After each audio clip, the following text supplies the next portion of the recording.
नमस्कार। प्लीज। आज मैं आपके समक्ष ऐसी चीजें प्रस्तुत करना चाहता हूँ स्वामी विवेकानंद की जीवनी से, जो जीवन को बदलने की ताकत रखती है। जो अगर इसे कोई समझ गया तो जीवन धन्य हो जाएगा। जो इसे ना समझा तो जीवन शून्य हो जाएगा। शुरुआत करना चाहता हूँ। बचपन से ही नरेंद्र यानी विवेकानंद जी को भारत के इतिहास, भारत के गौरव में बहुत रुचि थी। उन्हें हिंदुस्तान का ज्ञान पूरे विश्व में फैलाना था। उन्हें अपने लिए नहीं, अपने वतन के लिए कुछ करना था। इसीलिए बाद में छोटी सी उम्र में उन्होंने संसार से वैराग्य लिया और वे अपने गुरु रामकृष्ण परमहंस के साथ देशाटन के लिए निकल गए। वहां पे उन्होंने विविध संस्कृतियां देखी, बहुत कुछ नया नया जाना, सीखा, अपने जीवन में उतारने का प्रयास किया। इसी के कारण उनकी बुद्धि का विकास इतने उच्च स्तर पर पहुंच गया जिसकी मानव कल्पना भी नहीं कर सकता था। उनका फोकस इतना स्ट्रांग था कि 1 घंटे के अंदर अंदर 300-400 पेज की किताब खत्म कर सकते थे और सब कुछ याद रहता था। ये फोकस आता कहाँ से है? मेडिटेशन से आता है।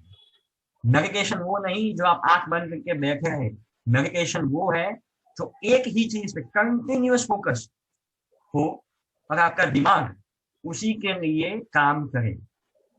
कृष्ण कहते हैं भगवत गीता में फोकस बढ़ाने के लिए दूसरे अध्याय के 70वें श्लोक में, अपूयमानमचल प्रतिष्ठम समुद्रमाप भविष्यन्ति यद्वत् तद्वत् कामायम भविष्यन्ति सर्वेषु शान्तिमाप्नोति न कामकामी।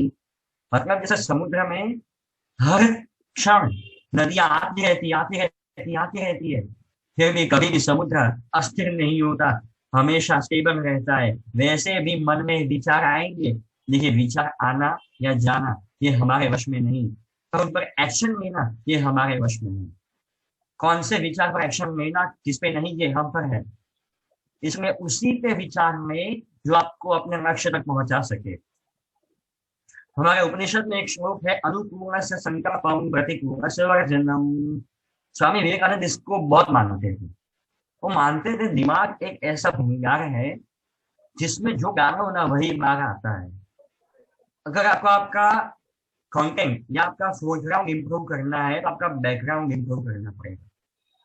अगर इसको इम्प्रूव करना है, आपका व्यक्तित्व इम्प्रूव करना है, तो बुद्धि को इम्प्रूव करना पड़ेगा। दिमाग में जो डालोगे वही बाहर आएगा। Good in good out, garbage in garbage out, positive in positive out, negative in negative out. तो दिमाग में वही डालो जो आपको चाहिए, बाकी की चीज डालो ही मत। अनुकूल से संकल्प प्रतिकूल से वर्जनम ये कहता है कि accept the favourable towards your goal and reject all the unfavourable things. Russell is the greatest example. बाद में उनके गुरु है रामकृष्ण परमहंस की ऐसी प्रतिभा थी कि किसी को भी आकर्षित कर सकते थे अपने ज्ञान से। वैसे ही स्वामी विवेकानंद आकर्षित हो गए और अपना सारा जीवन अपने देश व गुरुवर को दे दिया। देखिए, हर एक इंसान जो सफल बना है उसके पास कभी गुरु नहीं था, हमेशा उसके पास गुरु था। गुरु भी एक ऐसा व्यक्ति है जो आपको गुरु से बचा सकता है। गुरु गुरु यानी अहंकार होता है। तो गुरु से बचना हो तो गुरु के शरणागत हो जाओ।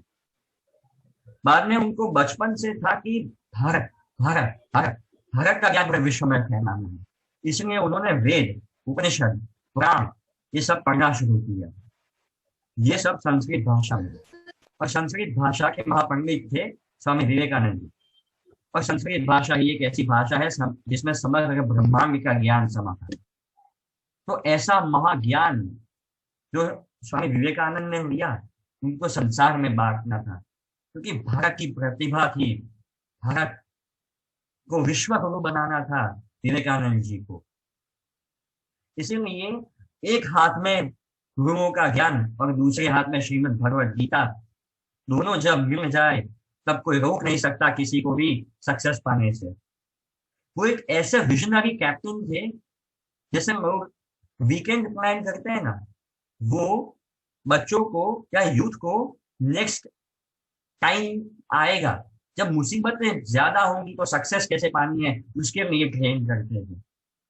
ऐसा विजन था उनके पास।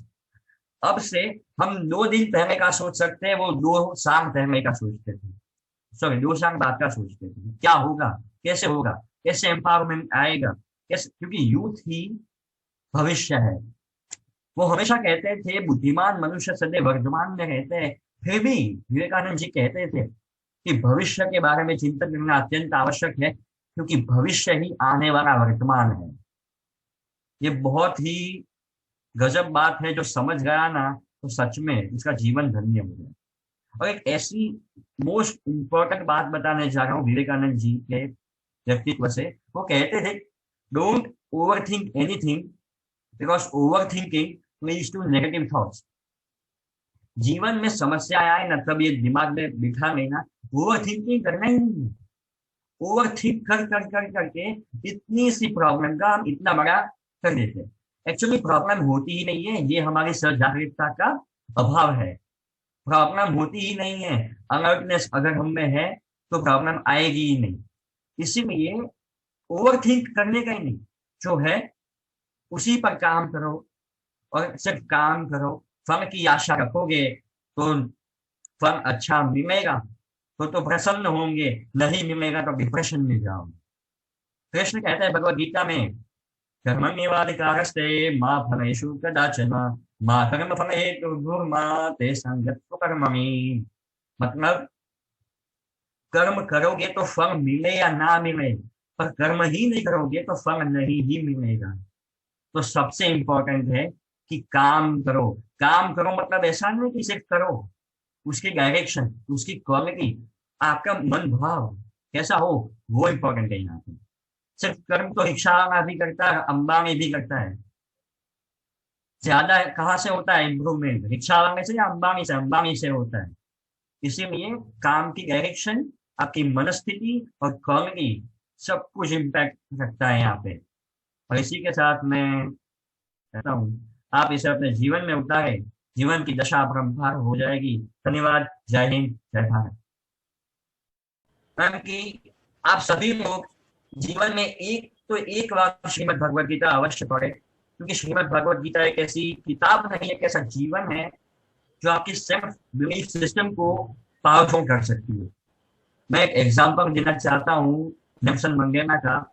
27 साल जेल में रहे, लेकिन श्रीमद् भागवत गीता उनके हाथ में थी, वो भी पढ़ते थे, और जैसे ही बाहर आए फिर से कुछ क्रांतिकारी शुरू किया और साउथ अफ्रीका के प्रेसिडेंट बने।